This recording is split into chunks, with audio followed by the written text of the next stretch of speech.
जन्माद्यस्य यतोन्मयादितरतश्चार्थेष्वभिज्ञस्वराट् तेने ब्रह्महृदाय आदिकवये मुह्यन्ति यं सूरयः तेजो वारिमृदां यथा विनिमयो यत्र त्रिसर्गो मृषा धाम्ना स्वेन सदा निरस्तकुहकं सत्यं परं धीमहि। सृष्टिस्थित्यप्यहेय नियतिदृशितमो बन्धमोक्षाश्च यस्मात् अस्य श्री ब्रह्मरुद्र प्रभृतिसुरनरद्वीषशत्रुत्मकस्य विष्णोर्व्यस्ताः समस्ताः सकलगुणनिधिः सर्वदोषव्यपेतः पूर्णानन्दाप्ययो यो गुरुरपि परमश्चिन्तयेतं महान्तम्।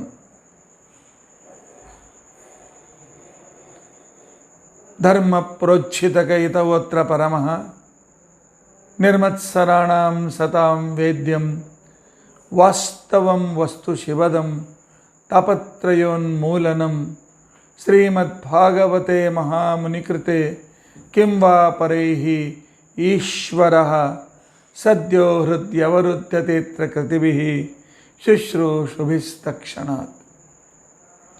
निगमकल्पतरोर्गलितं फलं शुकमुखात् अमृतद्रवसंयुतं पिबत भागवतं रसम् आलयं मुहुरहो रसिकाः भुवि भावुकाः। अभ्रमं भङ्गरहितम् अजडं विमलं सदा आनन्दतीर्थमतुलं भजे तापत्रयापहं।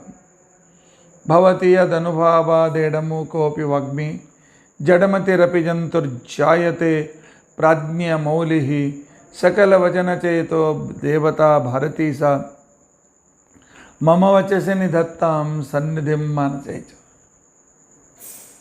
अस्मद्गुरुसमारम्भां टीकाकृत्पादमध्यगां श्रीमदाचार्यपर्यन्तां वन्दे गुरुपरम्परां। विद्यायां विबुधाचार्यं वेदज्ञानाब्धिचन्दिरं दुर्मतध्वान्तमार्ताण्डं सत्यध्यानमुनिं भजे। 50 सततं रामपूजकः श्रीसत्यप्रमोदगुरुराट् भासतां नो हृदम्बरे। बन्धुस्त्वं गुरुरिष्टदैवतमिति त्वत्पादपङ्केरुहं प्राप्तं मां परिपालयेति सततं याचये निबद्धाञ्जलिः। चित्तं मद्गुणदोषचिन्तनविधौ नूनं मनं मा कृथाः श्रीसत्यात्मगुरो त्वदङ्घ्रियुगलं हित्वा न मे सद्गतिः। यैरहं शुकवत्सम्यक् शिक्षितोऽस्मि कृपालुभिः तान् वन्दे धेनुपाचार्यान् तत्त्वज्ञानार्थसिद्धये।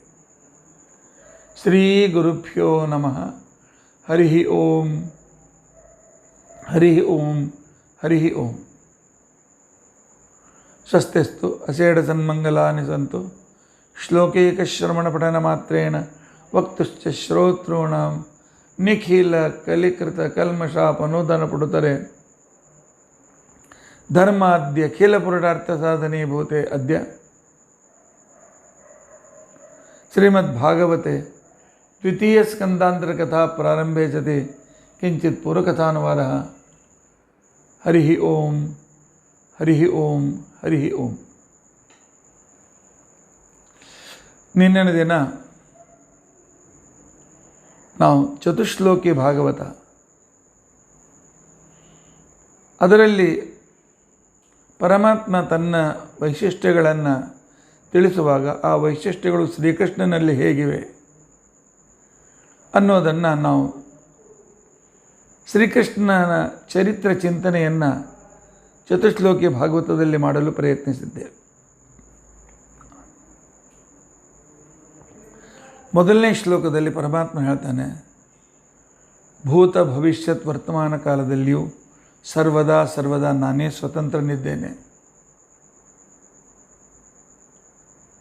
ಉಳಿದವರು ಯಾರೂ ಸ್ವತಂತ್ರರಲ್ಲ. ಜಗತ್ತಿನ ಸಕಲ ಕಾರ್ಯಗಳು ನನ್ನ ಇಚ್ಛೆಯಿಂದಲೇ ನಡೆಯುತ್ತವೆ. ಭಗವದಿಚ್ಛೆ ಇಲ್ಲದೆ ಏನೂ ಆಗೋದಿಲ್ಲ ಅನ್ನುವ ಭಾವನೆಯಿಂದ ಕಾರ್ಯವನ್ನು ಪ್ರಾರಂಭಿಸಿ ಅಂತ ತಿಳ್ಕೊಂಡಂತ ಹೇಳಿ ಮೊದಲನೇ ಶ್ಲೋಕದಲ್ಲಿ ಪರಮಾತ್ಮ ಹೇಳಿದರೆ, ಎರಡನೇ ಶ್ಲೋಕದಲ್ಲಿ ಭಗವಂತ ಹೇಳ್ತಾನೆ, ಜಗತ್ತಿನ ಸೃಷ್ಟಿಯಿಂದ ನನಗೇನೂ ಪ್ರಯೋಜನವಿಲ್ಲ, ನಾನೇನನ್ನೂ ಪಡೆಯಬೇಕಾಗಿಲ್ಲ, ನಾನು ನಿತ್ಯ ತೃಪ್ತ, ಆನಂದ ಪರಿಪೂರ್ಣ, ಜ್ಞಾನಾನಂದ ಶರೀರಿ, ಆತ್ಮಾರಾಮ, ಸ್ವರಮಣ, ನನಗೆ ಬೇರೆ ಅವರ ಅವಶ್ಯಕತೆ ಇಲ್ಲ. ಆದರೂ ಜಗತ್ತಿಗೆ ಉಪಕಾರ ಮಾಡಬೇಕು ಅಂತನ್ನುವುದು ನನ್ನ ಸ್ವಭಾವ. ಅದಕ್ಕೋಸ್ಕರ ಉಪಕಾರ ಮಾಡ್ತೇನೆ. ನನ್ನ ಆನಂದೋದ್ರೇಕ ನನಗೆ ಜಗತ್ತಿನ ಎಲ್ಲ ಜೀವರಿಗೂ ಸುಖ ಸಮೃದ್ಧಿಯನ್ನು ಅನುಕೂಲತೆಯನ್ನು ತಂದುಕೊಡಬೇಕು ಅಂತನ್ನೋದನ್ನು ನನ್ನ ಆನಂದೋದ್ರೇಕದಲ್ಲಿ ನಾನು ಮಾಡ್ತಕ್ಕಂಥ ಪರೋಪಕಾರ ಇದು. ಮೂರನೇ ಶ್ಲೋಕದಲ್ಲಿ ಪರಮಾತ್ಮ ಹೇಳ್ತಾನೆ, ಜಗತ್ತಿನಲ್ಲಿ ಎಷ್ಟು ಜಡಚೇತನಗಳಿವೆ, ಅದರ ಒಳಗೂ ನಾನಿದ್ದೇನೆ, ಹೊರಗೂ ನಾನಿದ್ದೇನೆ. ಒಳಗೆ ಪುರುಷ ರೂಪದಿಂದ ಇದ್ದೇನೆ, ಹೊರಗೆ ಕಾಲರೂಪದಿಂದ ಇದ್ದೇನೆ. ಪುರುಷ ರೂಪದಿಂದ ಒಳಗಿದ್ದ ಎಲ್ಲ ವ್ಯವಸ್ಥೆಯನ್ನು ನೋಡಿಕೊಂಡು ಅವರಿಗೆ ಸಕಲವಿಧ ಪ್ರೇರಣೆ ಮಾಡ್ತೇನೆ. ಕಾಲರೂಪದಿಂದ ಹೊರಗಿನಿಂದ ರಕ್ಷಣೆ ಮಾಡ್ತೇನೆ. ಇದೇ ಮೂರು ತತ್ವಗಳು ಬಹಳ ಮಹತ್ವಪೂರ್ಣವಾದದ್ದು. ಏತಾವದೇವ ಜಿಜ್ಞಾಸ್ಯಂ, ಪರಮಾತ್ಮ ಸ್ವತಂತ್ರ,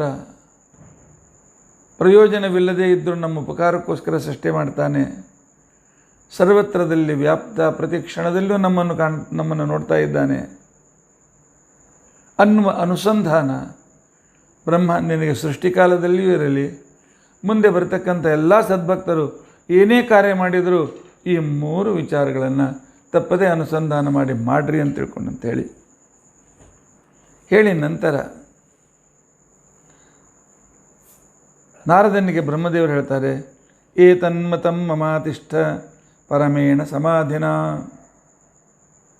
ಏಕಾಗ್ರಚಿತ್ತನಾಗಿ ನನ್ನ ಈ ಅಭಿಪ್ರಾಯವನ್ನು ನೀನು ಚಿಂತನೆ ಮಾಡ್ತಾ ಮಾಡ್ತಾ ಮಾಡ್ತಾ ಇದ್ದರೆ ನೀನು ನಿಶ್ಚಯಾತ್ಮಕ ವಿಷಯದಲ್ಲಾಗಲಿ ಸಂಶಯಾತ್ಮಕ ವಿಷಯದಲ್ಲಾಗಲಿ ಯಾವ ಸಂದರ್ಭದಲ್ಲೂ ನಿನಗೆ ಮೋಹ ಅಜ್ಞಾನ ಬರೋದಿಲ್ಲ, ಸಂಶಯ ಬರುವುದಿಲ್ಲ.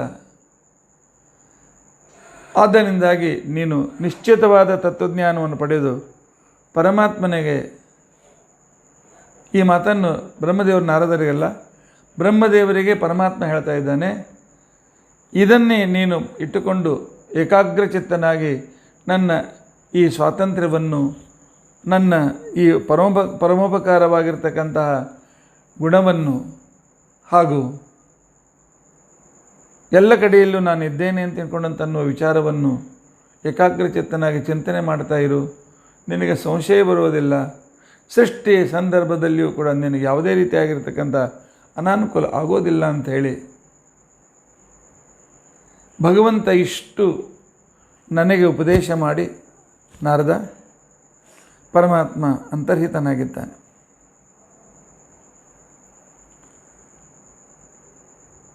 ಅದೇ ರೀತಿಯಾಗಿ ನಾನು ನಿನಗೆ ಹೇಳುವ ಮಾತು ಇದೆ. ಈ ಜಗತ್ತು ಬಹಳ ವಿಚಿತ್ರವಾಗಿದೆ. ಇಲ್ಲಿನ ಪರಮಾತ್ಮನ ಅದ್ಭುತವಾಗಿರ್ತಕ್ಕಂತಹ ಇಚ್ಛಾರೂಪವಾದ ಮಾಯೆಯಿಂದ ಅನೇಕ ರೀತಿಯಾಗಿರ್ತಕ್ಕಂತಹ ಸಂಶಯ, ಸಂಕಲ್ಪ, ವಿಕಲ್ಪಗಳು ಬರ್ತಾ ಇರ್ತವೆ. ಸಂಶಯ ವಿಪರ್ಯಯಗಳು ಬರ್ತಾ ಇರ್ತವೆ. ಆದರೆ ಈ ತತ್ವಗಳನ್ನು ಇಟ್ಟುಕೊಂಡು ನಾವು ಚಿಂತನೆ ಮಾಡ್ತಾ ಇದ್ದರೆ ಅವೆಲ್ಲ ಸಂಶಯಗಳು ದೂರವಾಗ್ತವೆ. ಆದ್ದರಿಂದಾಗಿ ನಾರದ, ಆ ಪರಮಾತ್ಮನ ಮಹಿಮೆ ಅಪರಂಪಾರವಾಗಿದೆ.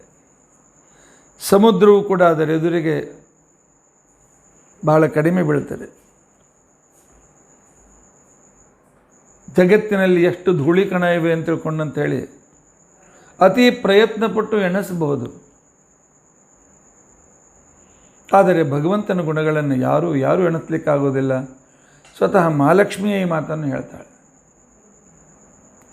ವಿಷ್ಣೋರ್ನು ವೀರ್ಯಗಣನಾಂ ಕಥಮೋರ್ಹತೀಹ ಯಪ್ಪಾರ್ಥ್ಯವಾನ್ಯಪಿ ಕಬಿರ್ ವಿಮಮೇ ರಜಾಂಸಿ ಚಸ್ಕಂಭಯಸ್ವರಭಸ ಸ್ಖಲಿತಂ ತ್ರಿಪೃಷ್ಠಂ ಯನ್ಮಾಂ ನಿಶಮ್ಯ ಸಾಧನಾ ದುರುಕಂಪಮಾನಂ. ಪರಮಾತ್ಮನ ಮಹಿಮೆ ಎಷ್ಟು ಅಂತಂದರೆ, ತ್ರಿವಿಕ್ರಮನಾಗಿ ಭೂಮಿಯನ್ನು ಅಳೆಯುವಾಗ ಸತ್ಯಲೋಕ ಮೇಲ್ಕೆಳಮುಖವಾಗಿ ಎಲ್ಲಿ ನಾನು ಕೆಳಗೆ ಬೀಳ್ತೇನೋ ಅಂತ ತಿಳ್ಕೊಂಡು ಅಂತೇಳಿ ಪರಮಾತ್ಮ ತನ್ನ ಕರುಣಾಹಸ್ತದಿಂದ ನನ್ನನ್ನು ಧಾರಣ ಮಾಡಿದ್ನಲ್ಲ. ಇಂಥ ಈ ಭಗವಂತನ ಕರುಣೆಯನ್ನು ನಾನು ಎಷ್ಟಂತ ಹೇಳಲಿ, ಇವನ ಮಹಿಮೆ ಎಷ್ಟಂತ ನಾನು ತಿಳಿಸಲಿ. ಏನು ಮಾಡಿದರೂ ಇವನ ಮಹಿಮೆಗಳನ್ನು, ಇವನ ಗುಣಗಳನ್ನು ಎಣಿಸಿ ಮುಗಿಸ್ಲಿಕ್ಕೆ ಆಗೋದಿಲ್ಲ. ಆದ್ದರಿಂದಾಗಿ ನಾವು ಎಲ್ಲ ಸಂದರ್ಭದಲ್ಲಿಯೂ ಕೂಡ ಪರಮಾತ್ಮನ ಆ ವೈಶಿಷ್ಟ್ಯವನ್ನು ತಿಳಿದುಕೊಳ್ಳಿಕ್ಕೆ ನಾವು ಪ್ರಯತ್ನಿಸ್ತಿರಬೇಕು ಅಂತ ಹೇಳಿ, ನಾರದರಿಗೆ ಭಗವಂತ ಪರಮಾತ್ಮನ ಆ ಸನತ್ಕುಮಾರಾವತಾರದಿಂದ ಪ್ರಾರಂಭ ಮಾಡಿಕೊಂಡು ಎಲ್ಲ ಅವತಾರಗಳನ್ನು ಸಂಕ್ಷಿಪ್ತವಾಗಿ ಪುನಃ ವಿವರಣೆ ಮಾಡ್ತಾನೆ. ಪ್ರಥಮ ಸ್ಕಂದದ ಸಂದರ್ಭದಲ್ಲಿ ಎಲ್ಲ ಅವತಾರಗಳ ವಿವರಣೆ ಬಂದದ್ದರಿಂದಾಗಿ ನಾನು ಪುನಃ ಇಲ್ಲಿ ಅದನ್ನು ವಿಸ್ತಾರವಾಗಿ ಮಾಡೋದಿಲ್ಲ. ಪ್ರತಿಯೊಂದು ಪರಮಾತ್ಮನ ಅವತಾರದ ಉದ್ದೇಶ ಒಂದೇ, ಪರಿತ್ರಾಣಾಯ ಸಾಧೂನಾಂ ವಿನಾಶಾಯ ಚ ದುಷ್ಕೃತಾಂ. ಸಜ್ಜನರನ್ನು ಸಂರಕ್ಷಣೆ ಮಾಡಬೇಕು, ದುರ್ಜನರನ್ನು ಸಂಹರಿಸಬೇಕು, ದುರ್ಜನರ ಆ ಹಾವಳೆಯಿಂದ ಯಾವ ಒಳ್ಳೆಯ ಸಂಸ್ಕಾರ ವೈದಿಕ ಸಂಸ್ಕೃತಿ ಮತ್ತೆ ಪುನಃ ಯಾವಾಗ ಸ್ವಲ್ಪ ಮಂದವಾಗಿರ್ತದೆ ಅಥವಾ ಜನರ ಮನಸ್ಸಿನಿಂದ ದೂರವಾಗಿರ್ತದೆ, ಅದನ್ನು ಪುನಃ ಸ್ಥಾಪನೆ ಮಾಡಿ ಅದನ್ನು ಪುನಃ ಜಗತ್ತಿನಲ್ಲಿ ಅದನ್ನು ತಿಳಿಸಿಕೊಡೋದು ಧರ್ಮ ಸಂಸ್ಥಾಪನಾರ್ಥಾಯ. ನಾನು ಪ್ರತಿ ಯುಗದಲ್ಲಿ ಅವತರಿಸ್ತೇನೆ ಅಂತ ತಿಳ್ಕೊಂಡು ಅಂಥೇಳಿ ನಿನ್ನೆ ಕೃಷ್ಣಾಷ್ಟಮಿ ಅವನ ಅವತಾರದ ಪೂಜೆಯನ್ನು ನಾವು ಮಾಡಿದ್ದೇವೆ, ಸ್ಮರಣೆ ಮಾಡಿಕೊಂಡಿದ್ದೇವೆ. ಧರ್ಮದ ಗ್ಲಾನಿ ಆಗ್ತಾಯಿದೆ. ಕಲಿಯುಗದಲ್ಲಿ ಅನೇಕ ರೀತಿಯಾಗಿರ್ತಕ್ಕಂಥ ಸಂಪೂರ್ಣವಾದ ವಿಕೃತ ಸಂಸ್ಕೃತಿ ನಡೀತಾ ಇದೆ. ಆದರೂ ಅಂಜೋ ಕಾರಣವಿಲ್ಲ. ಯಾಕೆ ಪರಮಾತ್ಮ ಧರ್ಮ ಸಂಸ್ಥಾಪನಾರ್ಥಾಯ ಸಂಭವಾಮಿ ಯುಗೆ ಯುಗೆ ಅಂತ ತಿಳ್ಕೊಂಡಂತೇಳಿ ತಾನು ಸ್ವತಃ ಬರ್ತಾನೆ. ಆನಂತರ ಪಾಂಡವರಂತಹ, ಹನುಮಂತನಂತಹ, ಪಾಂಡವರಂತಹ ಅನೇಕ ಸಜ್ಜನರನ್ನು ಕಳಿಸಿಕೊಟ್ಟು ಅನೇಕ ಋಷಿಗಳ ಮನೆಗಳ ಮುಖಾಂತರ ಕಲಿಯುಗದಲ್ಲಿಯೂ ಪರಮಾತ್ಮ ಅವರಲ್ಲಿದ್ದು ತಾನು ನಮಗೆ ಮಾರ್ಗದರ್ಶನ ಮಾಡ್ತಾನೆ. ಆದ್ದರಿಂದಾಗಿ ಯಾವುದೇ ರೀತಿಯಾಗಿರ್ತಕ್ಕಂಥ ಪರಮಾತ್ಮನ ಬಗ್ಗೆ ಸಂಶಯ ಇಟ್ಟುಕೊಳ್ಳಬೇಡ. ನಾನು ಸರ್ವೋತ್ತಮ ಅಲ್ಲ, ನಾನು ಸೃಷ್ಟಿಕರ್ತನಲ್ಲ, ನಾನು ಸ್ವತಂತ್ರಕರ್ತನಲ್ಲ, ನಾನು 84 ಲಕ್ಷ ಯೋನಿಗಳನ್ನು ನನ್ನ ಸಾಮರ್ಥ್ಯದಿಂದ ನಾನು ಸೃಷ್ಟಿ ಮಾಡಿಲ್ಲ. ಎಲ್ಲವೂ ಪರಮಾತ್ಮನದೇ. ನನ್ನ ಹೆಸರಿನಿಂದ ಬ್ರಹ್ಮ ಅಂತನ್ನು ನಾಮವನ್ನು ಧರಿಸಿ ನನ್ನ ಅಂತರ್ಗತನಾಗಿದ್ದುಕೊಂಡು ನನಗೆ ಪ್ರೇರಿಸಿ ನನ್ನಲ್ಲಿ ನಿಂತು ಅವನೇ ಇದೆಲ್ಲವನ್ನೂ ಮಾಡಿದ್ದಾನೆ. ನಿನ್ನ ಸಮಾಧಾನಕ್ಕಾಗಿ ಅಥವಾ ನಿನಗೆ ಮೋಸಕ್ಕಾಗಿ ನಾನು ಹೇಳ್ತಾ ಇಲ್ಲ. ನಾರದ, ನನ್ನ ಮಾತು ಎಂದೂ ಸುಳ್ಳಲ್ಲ. ನಾನು ಎಂದಿಗೂ ಸುಳ್ಳು ಮಾತನಾಡೋದಿಲ್ಲ. ನನ್ನ ಮಾತು ಎಂದಿಗೂ ಶಾಸ್ತ್ರ ವಿರುದ್ಧವಾದಂತಹ ಪ್ರಮಾಣ ಇಲ್ಲದ ಮಾತುಗಳನ್ನು ನನ್ನ ಮಾತು ಅಂಥದ್ದು ಬರೋದಿಲ್ಲ. ನನ್ನ ಮನಸ್ಸು ಶಾಸ್ತ್ರದ ರಹಿತವಾದ ವಿಚಾರವನ್ನು ಸರ್ವಥಾ ಮಾಡೋದಿಲ್ಲ. ನನ್ನ ಇಂದ್ರಿಯಗಳು ಎಂದಿಗೂ ತಪ್ಪುದಾರಿಗೆ ಹೋಗೋದಿಲ್ಲ. ಏಕಾಗ್ರ ಮನಸ್ಸಿನಿಂದ ರೋಮಾಂಚಿತನಾಗಿ ಪರಮಾತ್ಮನ ರೂಪವನ್ನು ಆನಂದಾಶ್ರುಗಳನ್ನು ಸುರಿತಾ ನಾನು ಎಲ್ಲ ಕಾಲದಲ್ಲಿಯೂ ಅನುಭವಿಸ್ತಾ ಇರ್ತೇನೆ. ನಾರದ, ನನ್ನ ಮಾತನ್ನು ನಂಬು. ನಭಾರತೀಮಿಂಗ ಮೃಷೋಪಲಕ್ಷತೆ. ಬ್ರಹ್ಮದೇವರು ಪ್ರತಿಜ್ಞೆ ಮಾಡಿ ಹೇಳ್ತಾ ಇದ್ದಾರೆ, ನನ್ನ ಮಾತು ಎಂದಿಗೂ ಸುಳ್ಳಲ್ಲ. ನನ್ನ ಮಾತು ಯಾವಾಗಲೂ ಶಾಸ್ತ್ರೋಚಿತವಾದಂಥ ರೀತಿಯಲ್ಲಿ ಸತ್ಯವೇ ಆಗಿರ್ತವೆ. ಅದೇ ಬ್ರಹ್ಮದೇವರಾಗ್ತಕ್ಕಂಥ ಭಾವಿ ಬ್ರಹ್ಮರಾದಂಥ ವಾಯುದೇವರ ಅವತಾರರಾದ ಶ್ರೀಮದಾಚಾರ್ಯರ ಮಾತು ಕೂಡ ಇದೇ ರೀತಿಯಾಗಿ ಸತ್ಯ ಸತ್ಯ ಪುನಃ ಸತ್ಯ. ಯಾವ ಸಂಶಯವನ್ನು ಪಡೆಯುವ ಅವಶ್ಯಕತೆ ಇಲ್ಲ. ಪ್ರತಿಜ್ಞೆ ಮಾಡ್ತಾ ಇದ್ದಾರೆ ಬ್ರಹ್ಮದೇವರು, ನವಾರತಿ ಮೇಂಗ ಮೃಷೋಪಲಕ್ಷತೆ. ನನ್ನ ಮಾತು ಎಂದಿಗೂ ಸುಳ್ಳು ಮಾತನ್ನು ಆಡೋದಿಲ್ಲ. ನನ್ನ ಮನಸ್ಸಿನಲ್ಲಿ ಎಂದೂ ಯಾವುದೇ ರೀತಿಯಾಗಿರ್ತಕ್ಕಂಥ ತಪ್ಪು ಕಲ್ಪನೆ ಬರೋದಿಲ್ಲ. ಶಾಸ್ತ್ರ ವಿರುದ್ಧವಾದ ಯಾವ ವಿಚಾರಗಳು ನನ್ನ ಮನಸ್ಸಿನಲ್ಲಿ ಬರೋದಿಲ್ಲ. ಎಂಥ ಆತ್ಮವಿಶ್ವಾಸ ಬ್ರಹ್ಮದೇವರದು! ಎಂಥ ಆತ್ಮವಿಶ್ವಾಸದಿಂದ ಈ ವಿಚಾರಗಳನ್ನು ವ್ಯಕ್ತಪಡಿಸ್ತಾ ಇದ್ದಾರೆ. ಇನ್ನು ಮುಂದೆ ಅವರ ಆತ್ಮವಿಶ್ವಾಸ ನೋಡಿ. ನಮೇ ಋಷಿಕಾಣಿ ಪತಂತ್ಯತಸ್ಪತೆ. ನನ್ನ ಇಂದ್ರಿಯಗಳು ಎಂದಿಗೂ ತಪ್ಪು ದಾರಿಯನ್ನು ಹಿಡಿಯೋದಿಲ್ಲ. ಇದೇ ಆ ಪರಶುಕ್ಲತರಲ್ಲಿರ್ತಕ್ಕಂಥ ವಾಯು ಜೀವೋತ್ತಮರ ವೈಶಿಷ್ಟ್ಯ. ಯಾಕೆ ಹೀಗೆ ಬರೋದಿಲ್ಲ ಅಂತ ತಿಳ್ಕೊಂಡಂತಂದರೆ, ಯಾವಾಗಲೂ ನಾನು ಭಕ್ತ್ಯುದ್ರೇಕದಿಂದ ಪರಮಾತ್ಮನ ಧ್ಯಾನದಲ್ಲೇ ಇರ್ತೇನೆ. ಆ ಜ್ಞಾನಾನಂದ ರೂಪಿಯಾದಂಥ ಪರಮಾತ್ಮನ ಸನ್ನಿಧಿಯಲ್ಲಿದ್ದಾಗ ತಪ್ಪು ಬರಲಿಕ್ಕೆ ಸಾಧ್ಯತೆ ಹೇಗಿದೆ? ಇದಂತ ಈ ರೀತಿಯಾಗಿ ವರ್ಣನೆ ಮಾಡಿ ಕೊನೆಗೆ ಬ್ರಹ್ಮದೇವರು, ನೋಡಪ್ಪ, ನಾನು ಪರಮಾತ್ಮನ ಜೊತೆಯಲ್ಲಿ ಇರುವಾಗ ವಿರಾಟ್ ರೂಪಿಯಾಗಿ ಇದ್ದಾಗ, ಪರಮಾತ್ಮ ಪುರುಷ ರೂಪದಿಂದ ನನ್ನಲ್ಲಿ ವ್ಯಾಪ್ತನಾದಾಗ, ಅವನು ವಿರಾಟ್ ರೂಪದಿಂದ ಅಭಿವ್ಯಕ್ತನಾದಾಗ, ನಾವು ಏನನ್ನು ಈ ಎಲ್ಲ ಸೃಷ್ಟಿಯನ್ನು ಮಾಡಿದೆವು, ಬ್ರಹ್ಮಾಂಡದ ಅಂತರ್ಗತವಾದಂಥ ಸೃಷ್ಟಿಯನ್ನು, ಬ್ರಹ್ಮಾಂಡದ ಅಂತರ್ಗತವಾಗಿರ್ತಕ್ಕಂಥ ರೀತಿಯಲ್ಲಿ ಮಹತ್ತತ್ವಾದಿಗಳನ್ನು ಸೃಷ್ಟಿ ಮಾಡಿ, ಅಲ್ಲಿ ನಮ್ಮನ್ನು ನಾನು ಅದರ ನಿಯಾಮಕನಾಗಿ ಅಹಂಕಾರದ ಸೃಷ್ಟಿ ಮಾಡಿ, ಅದಕ್ಕೆ ರುದ್ರದೇವರನ್ನು ನಿಯಾಮಕರನ್ನಾಗಿ ಮಾಡಿ, ಅದರಲ್ಲಿ ವೈಕಾರಿಕ ತೈಜಸ ತಾಮಸ ಇತ್ಯಾದಿಗಳನ್ನು ಇಟ್ಟುಕೊಂಡು ವೈಕಾರಿಕ ಅನಿಸಿರ್ತಕ್ಕಂತಹ ದೇವತೆಗಳ ಸೃಷ್ಟಿಯನ್ನು ನಾವು ಹೇಗೆ ಮಾಡಿದೆವು ಅಂತನ್ನೋದನ್ನು ಬ್ರಹ್ಮದೇವರು ವಿಸ್ತಾರವಾಗಿ ಹೇಳ್ತಾರೆ. ಇದನ್ನು ನಾವು ಸೃಷ್ಟಿಕ್ರಮ ಹೇಳುವಾಗ ವೈರಾಜ್ಯ ಸೃಷ್ಟಿ ಅಂತ ತಿಳ್ಕೊಂಡಂತನ್ನುವ ಕ್ರಮದಲ್ಲಿ ಇದನ್ನು ತಿಳಿಸಿದ್ದೇವೆ. ಅಲ್ಲಿ ಅದನ್ನು ನೋಡಲಿಕ್ಕೆ ಪ್ರಯತ್ನಿಸೋಣ.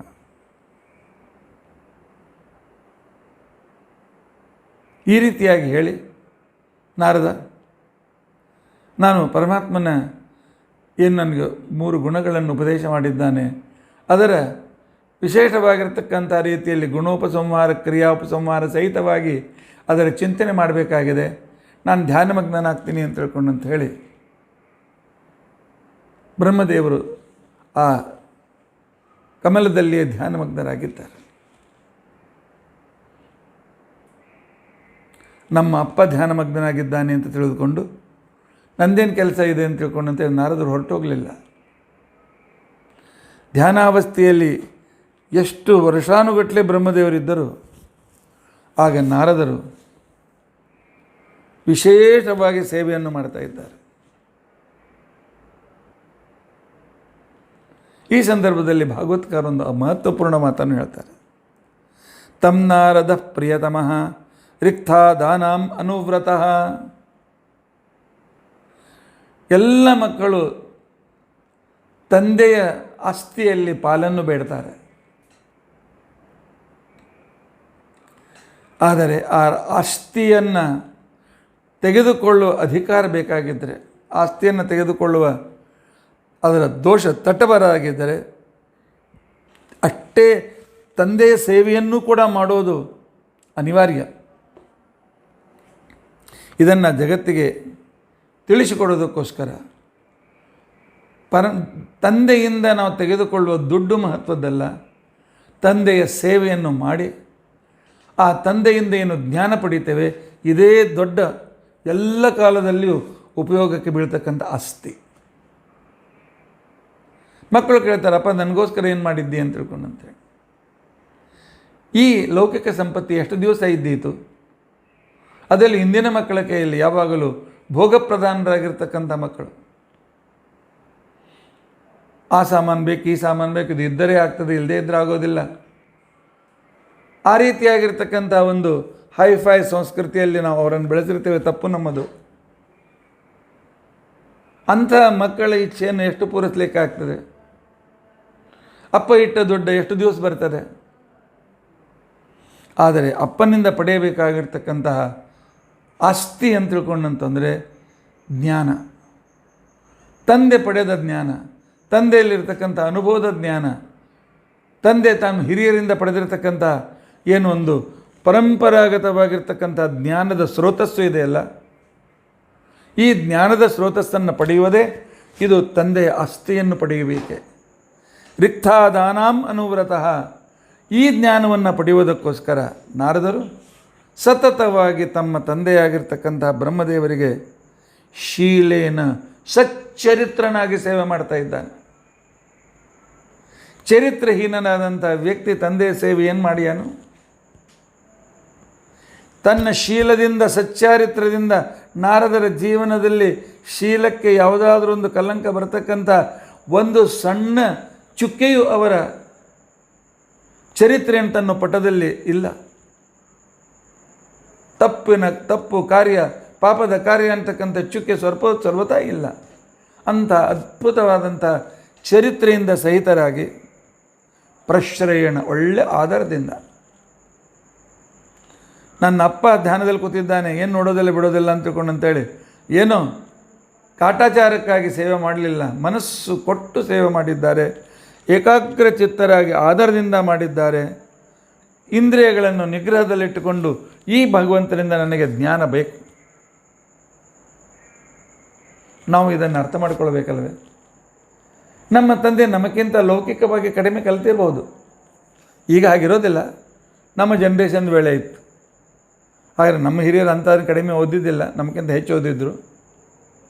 ಆದರೆ ಸರ್ವಸಾಮಾನ್ಯವಾಗಿ ಹಿಂದಿನ ಕಾಲದಲ್ಲಿ ಮಕ್ಕಳು ಆಧುನಿಕ ಸುಶಿಕ್ಷಿತರಾದಾಗ ಮಕ್ಕಳನ್ನು ತಿರಸ್ಕಾರ ಮಾಡ್ತಕ್ಕಂಥ ಒಂದು, ನಮ್ಮ ಅಪ್ಪನಿಗೆ ಏನು ಬರ್ತದೆ, ಅಪ್ಪ ನಿನಗೇನು ಗೊತ್ತಿದೆ ಸುಮ್ಮನಿರು ಅಂತಕೊಂಡು ಹೇಳ್ತಕ್ಕಂಥ ಒಂದು ಸಂಸ್ಕೃತಿ ಬೆಳೆದು ಬಂದಿದೆ.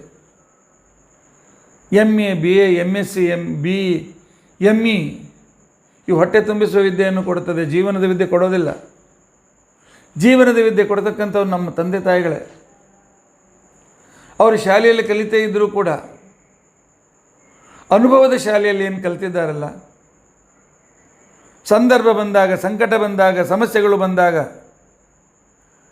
ಅದನ್ನು ಹೇಗೆ ಎದುರಿಸಬೇಕು ಅಂತನ್ನೋದು ಆ ಜ್ಞಾನವನ್ನು ಅವರ ಸೇವೆ ಮಾಡಿ ನಾವು ಪಡೆಯಬೇಕು. ಇದೇ ದೊಡ್ಡ ಸಂಪತ್ತು. ಅದನ್ನೇ ಹೇಳ್ತಾರೆ, ತಂ ನಾರದ ಪ್ರಿಯತಮ ದಿಕ್ತಾದಾನಾಂ ಅನುವ್ರತಃ ಶುಶ್ರೂಷಮಾಣಶೀಲೇನ ಪ್ರಶ್ರಯೇಣ ದಮೇನ ಚ.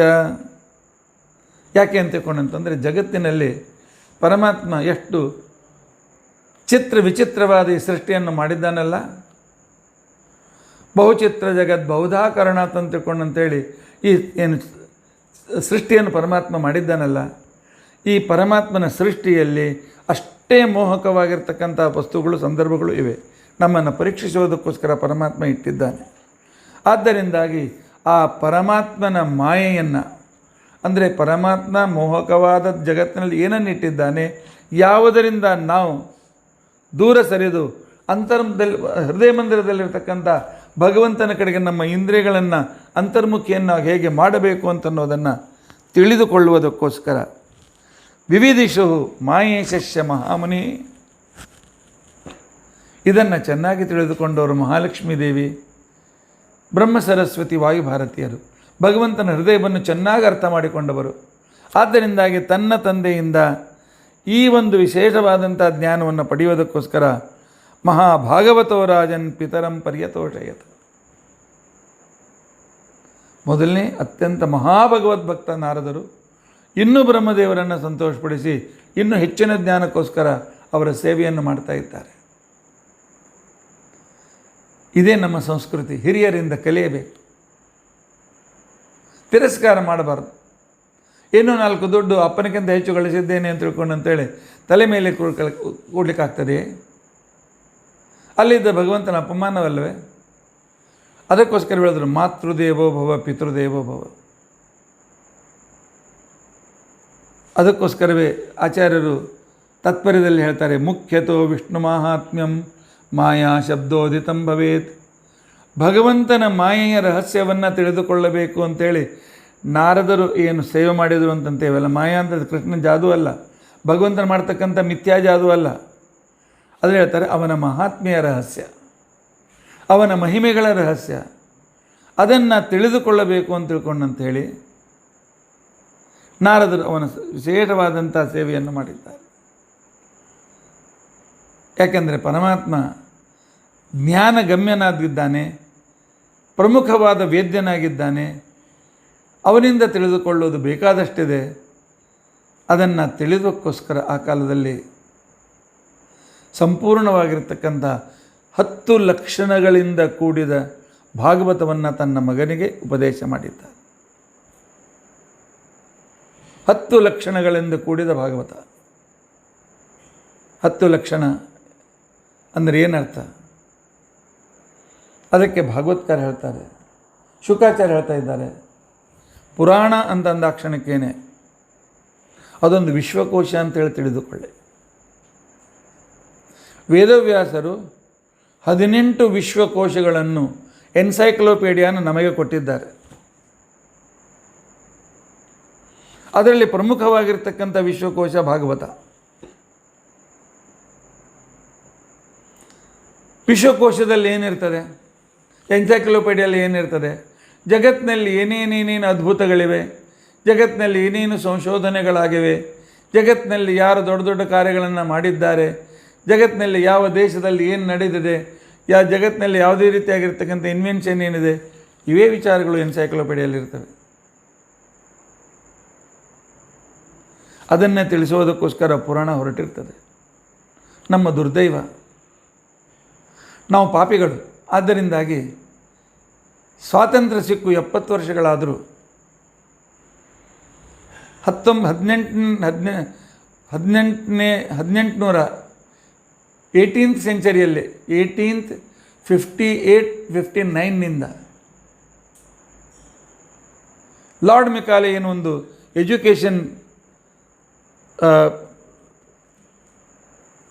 ಪ್ರಾಜೆಕ್ಟನ್ನು ತಂದ, ಎಜುಕೇಷನ್ ಪ್ರಾಜೆಕ್ಟ್, ಎಜುಕೇಷನ್ ಪ್ಲ್ಯಾನ್. ಆ ಪ್ಲ್ಯಾನಿನ ಮುಖಾಂತರ ಆಧುನಿಕ ಶಿಕ್ಷಣದಲ್ಲಿ ಧರ್ಮವನ್ನು ಕಲಿಸುವಂತಿಲ್ಲ.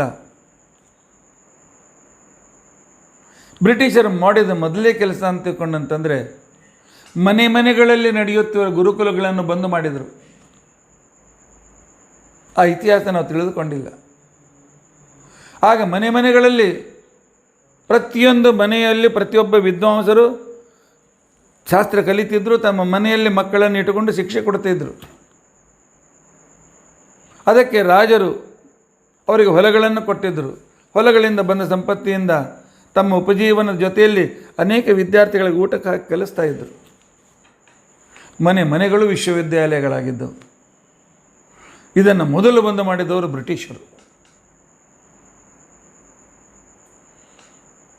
ಅವರು ಎಲ್ಲ ಹೊಲಗಳನ್ನು ಪ್ರತಿಯೊಂದನ್ನೆಲ್ಲ ಕಸಿದುಕೊಳ್ತಾ ಬಂದರು. ಲಾರ್ಡ್ ಮೆಕಾಲೆ ಒಂದೇ ಮಾತನ್ನು ಹೇಳಿದ, ಇವರಿಗೆ ಇವರ ಸಂಸ್ಕೃತಿಯಲ್ಲಿ ಏನು ಹುರುಳಿಲ್ಲ ಅಂತ ತಿಳಿಸಿದರೆ ಇವರು ನಮ್ಮ ಸೇವಕರಾಗ್ತಾರೆ, ನಮ್ಮ ದಾಸರಾಗ್ತಾರೆ. ಅದಕ್ಕೋಸ್ಕರ ಅವನು ಒಂದಕ್ಕೋಸ್ಕರ ಅಲ್ಲಿಯ ಪಾಶ್ಚಾತ್ಯ ವಿದ್ವಾಂಸರನ್ನು ಕರೆಸಿದ. ಮ್ಯಾಕ್ಸ್ ಮುಲ್ಲರ್, ಗ್ರಿಫಿತ್, ರಿಚಾರ್ಡ್ಸನ್, ಇನ್ನು ಅನೇಕ ರೀತಿಯಾಗಿರ್ತಕ್ಕಂಥ ವ್ಯಕ್ತಿಗಳು ಬಂದು ಇಂಗ್ಲೀಷ್ನಲ್ಲಿ ನಮ್ಮ ವೇದಗಳನ್ನು, ಇವತ್ತು ಕೆಲವರು ಮೂರ್ಖರು ಅವನನ್ನು ಮ್ಯಾಕ್ಸ್ ಮುಲ್ಲರನ್ನು ಮೋಕ್ಷ ಮೂಲರನ್ನು ತಲೆ ಮೇಲೆ ಇಟ್ಟುಕೊಂಡು ಹೊಗಳುತ್ತಾರೆ. ಯಾಕೆ? ಅವನು ಇಂಗ್ಲೀಷನ್ನು ಟ್ರಾನ್ಸ್ಲೇಷನ್ ಮಾತ್ರ ಓದಿದ್ದಾರೆ, ಒರಿಜಿನಲ್ ಭಾಗವತ ಓದಲಿಲ್ಲ. ಮ್ಯಾಕ್ಸ್ ಮುಲ್ಲರ್ ಮಾಡಿದ್ದೇನು ಅಂತ ತಿಳ್ಕೊಂಡಂತಂದರೆ ಈ ವೇದಗಳ ಅತ್ಯಂತ ಶಬ್ದದ ಮೇಲೆ ಕಾಣಿಸುವ ಅರ್ಥವನ್ನು ಮಾತ್ರ ಬರೆದು, ವೇದಗಳಲ್ಲಿ ಶಾಸ್ತ್ರಗಳಲ್ಲಿ ಏನೂ ದೊಡ್ಡಸ್ತಕ್ಕೆ ಇಲ್ಲ, ಯಾವ ತತ್ವಜ್ಞಾನವೂ ಇಲ್ಲ, ಯಾವ ವಿಜ್ಞಾನವೂ ಇಲ್ಲ, ಇದನ್ನು ಮಾಡಿ ಕೊನೆಗೆ ಅಲ್ಲಿ ಕಾರ್ಲೈಲ್ ಅಂತ ತಿಳ್ಕೊಂಡಂಥೇಳಿ ಜರ್ಮನಿಯಲ್ಲಿರ್ತಕ್ಕಂತಹ ಮೇಯರಿಗೆ ಪತ್ರ ಬರೀತಾನೆ ಮ್ಯಾಕ್ಸ್ ಮುಲ್ಲರ್. ನಾನು ಇವರ ಎಲ್ಲ ಗ್ರಂಥಗಳನ್ನು ಇಂಗ್ಲೀಷ್ನಲ್ಲಿ ಅನುವಾದ ಮಾಡಿಸಿ 42 ವಾಲ್ಯೂಮ್ನಲ್ಲಿ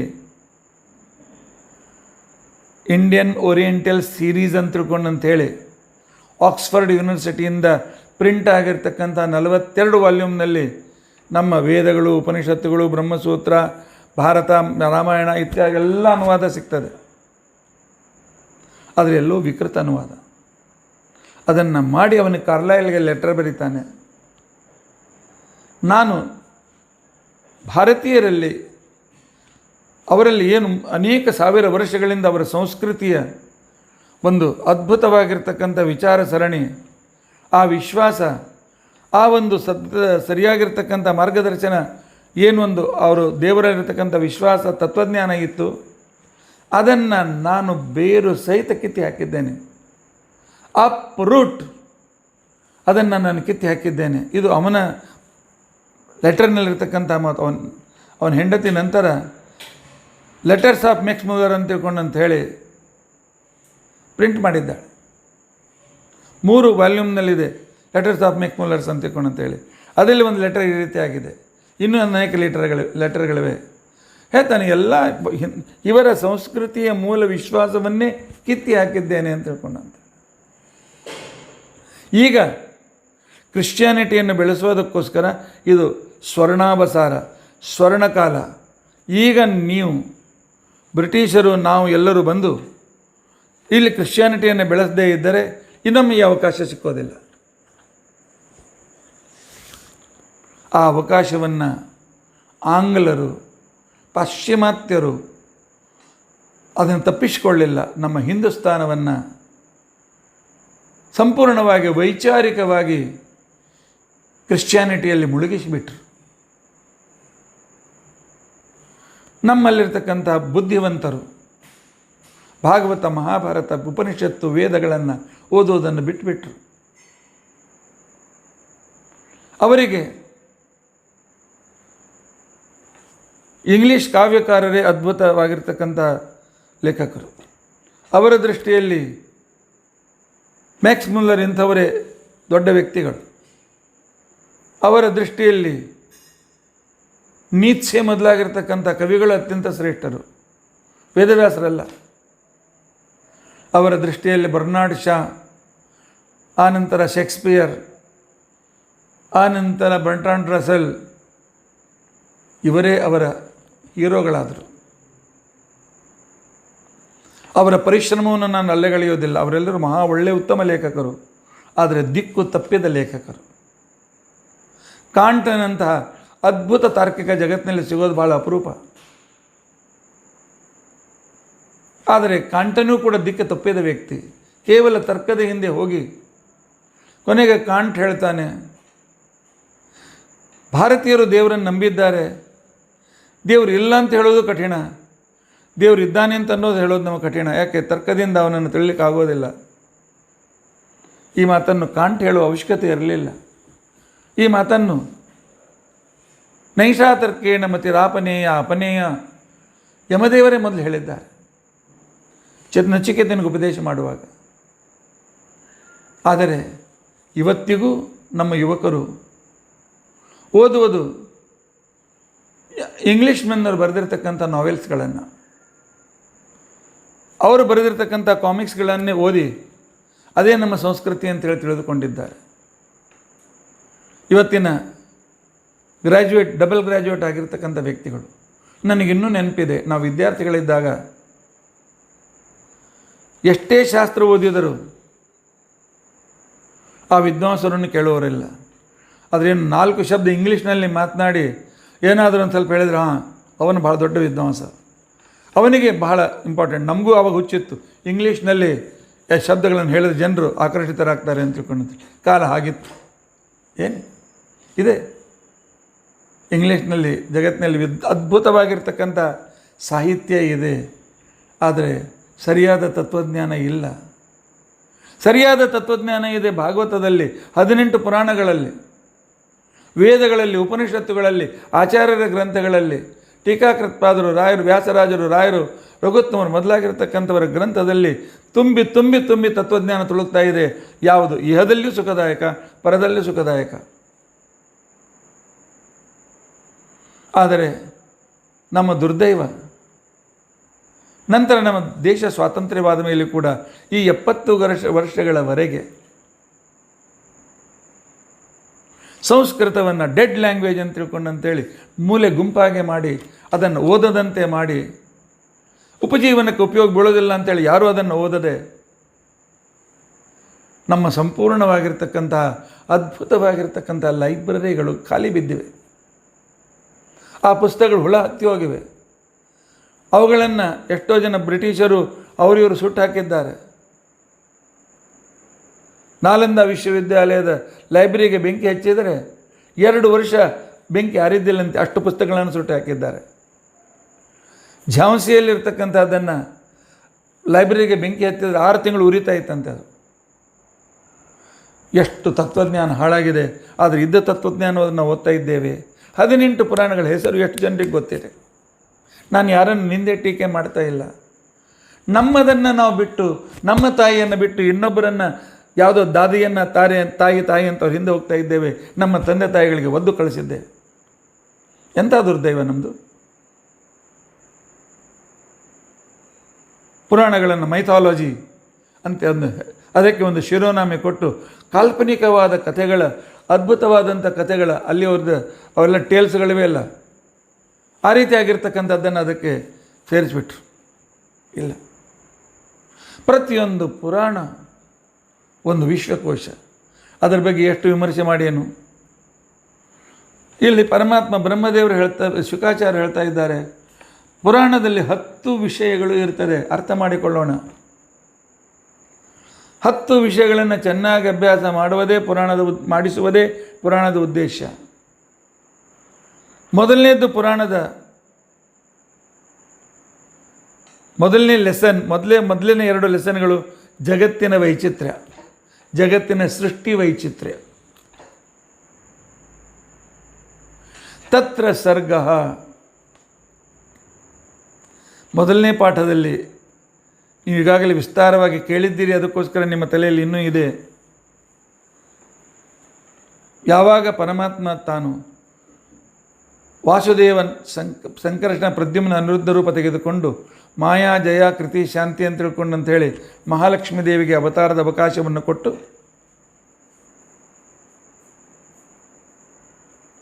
ಯಾವಾಗ ಸೃಷ್ಟಿಯನ್ನು ಪ್ರಾರಂಭಿಸಿ ಮಹತ್ತತ್ವದಿಂದ ಹಿಡಿದುಕೊಂಡು ಬ್ರಹ್ಮಾಂಡದ ಹೊರಗಿನ ಆವರಣದವರೆಗೂ ಏನು ಸೃಷ್ಟಿಯನ್ನು ವರ್ಣನೆ ಮಾಡಿದ್ದಾನೆ, ಮಹತ್ವದಿಂದ ಭೂತ ಮಾತ್ರೇಂದ್ರಿಯ ಧಿಯಾಂ ಜನ್ಮ ಸರ್ಗ ಉದಾರತಃ ಶುಕಾಚಾರ್ಯ ಹೇಳ್ತಾ ಇದ್ದಾರೆ.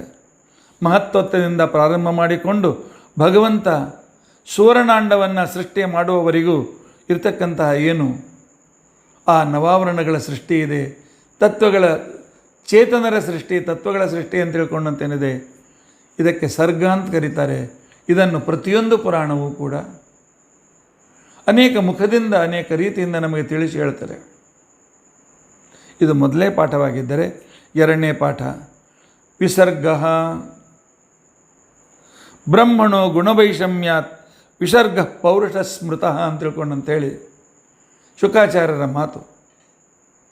ಅಂದರೆ ನಿನ್ನೆ ವಿರಾಟ್ ಪುರುಷನಾಗಿ ಪರಮಾತ್ಮ ವಿರಾಟ್ ಪುರುಷನಾಗಿ ತನ್ನಲ್ಲಿ ಆ ವಿರಾಟ್ನಂತಿಕೊಂಡಂತಕ್ಕಂಥ ಬ್ರಹ್ಮನನ್ನು ತನ್ನಲ್ಲಿ ಸೇರಿಸಿಕೊಂಡು ಆನಂತರ ಆ ಸುವರ್ಣಾಂಡವನ್ನು ಮಹಾಲಕ್ಷ್ಮೀ ದೇವಿಯಲ್ಲಿ ಇಟ್ಟು ವೈರಾಜ ಸೃಷ್ಟಿಯಿಂದ ಪ್ರಾರಂಭ ಮಾಡಿಕೊಂಡು ಸ್ಥೂಲ ಸೃಷ್ಟಿಯವರೆಗೂ, ನಿನ್ನೆ ನಾವು ಪದ್ಮ ಸೃಷ್ಟಿಯವರೆಗೂ ಬಂದಿದ್ದೇವೆ.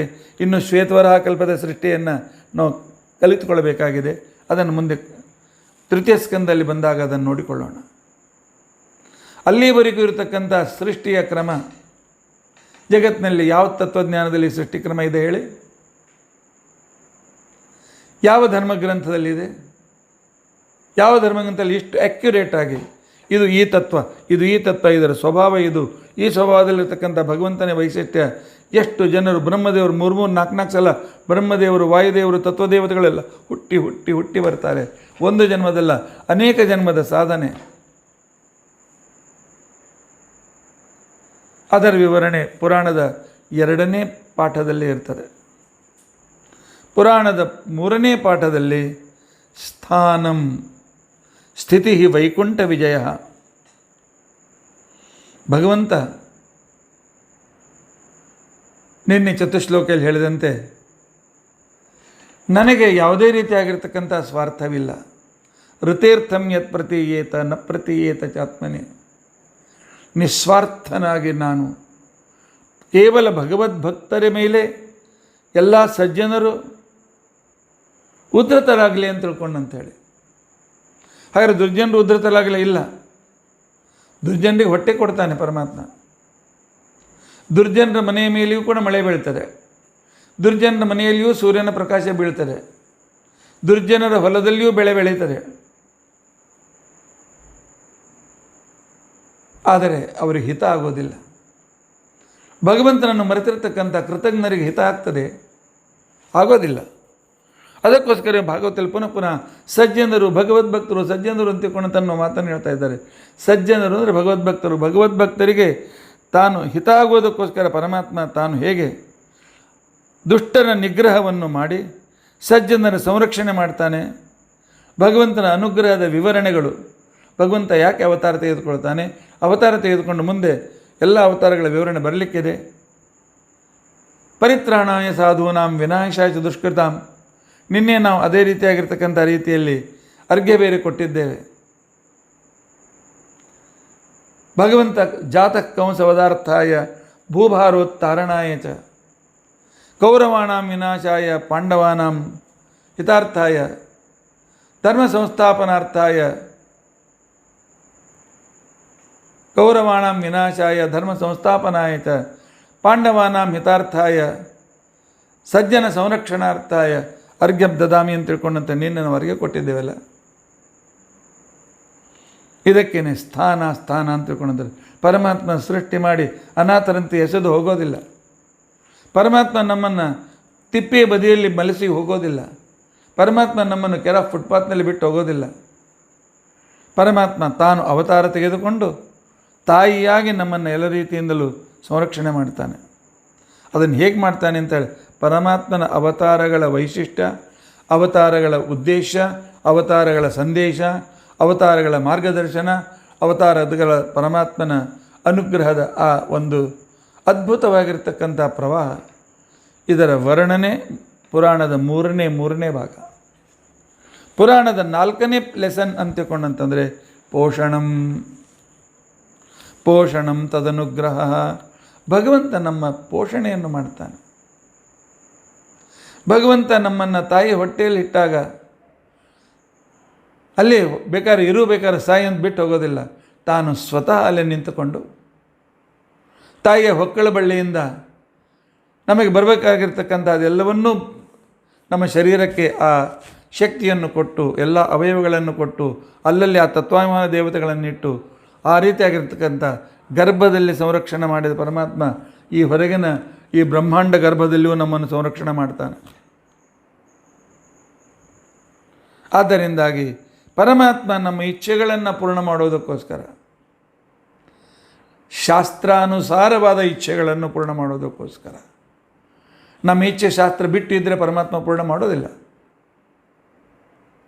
ಅದರಿಂದ ದೇವರಿಗೆ ಬೈಯೋ ಅವಶ್ಯಕತೆ ಇಲ್ಲ. ಯಾಕೆ ಪರಮಾತ್ಮ ಹೇಳಿದ್ದಾನೆ, ಇಂಥ ಇಚ್ಛೆ ಮಾಡಿಗಳನ್ನು ಮಾತ್ರ ಪೂರೈಸ್ತೇನೆ, ಉಳಿದದ್ದನ್ನು ನಾನು ಪೂರೈಸೋದಿಲ್ಲ ಅಂಥೇಳಿ. ನಮ್ಮ ಕಾನ್ಸ್ಟಿಟ್ಯೂಷನ್ ಕೂಡ ಅದೇ ಹೇಳ್ತದೆ. ಕಾನ್ಸ್ಟಿಟ್ಯೂಷನ್ ಪ್ರಕಾರ ಇದ್ದವರಿಗೆ ಎಲ್ಲ ಅನುಕೂಲತೆಗಳು, ಉಳಿದವರಿಗೆ ಇಲ್ಲ.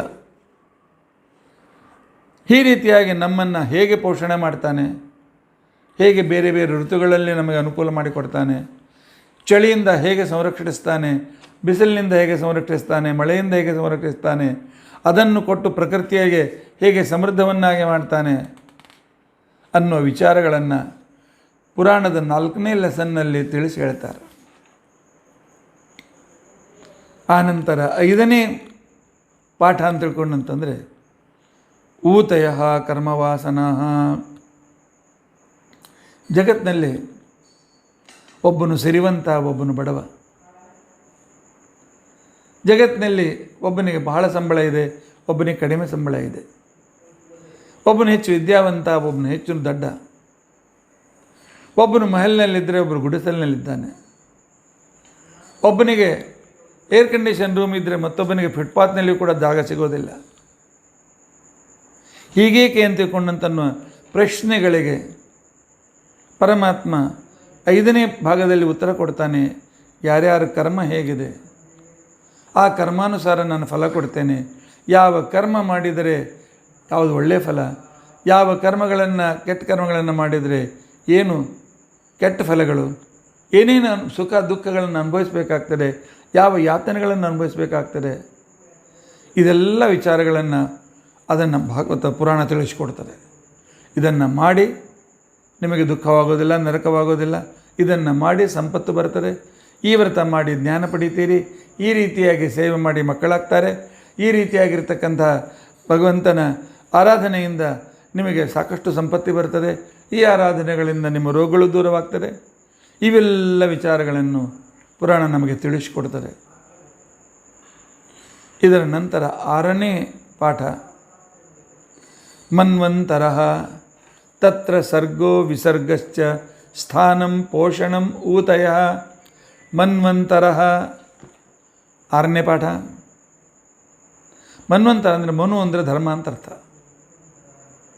ಮನುಷ್ಯನ ಶಾರೀರಿಕ, ಮಾನಸಿಕ, ಬೌದ್ಧಿಕ, ಆಧ್ಯಾತ್ಮಿಕ ವಿಕಾಸಕ್ಕೋಸ್ಕರ ಯಾವ ಆಚರಣೆ ಬೇಕು ಅದೇ ಧರ್ಮ.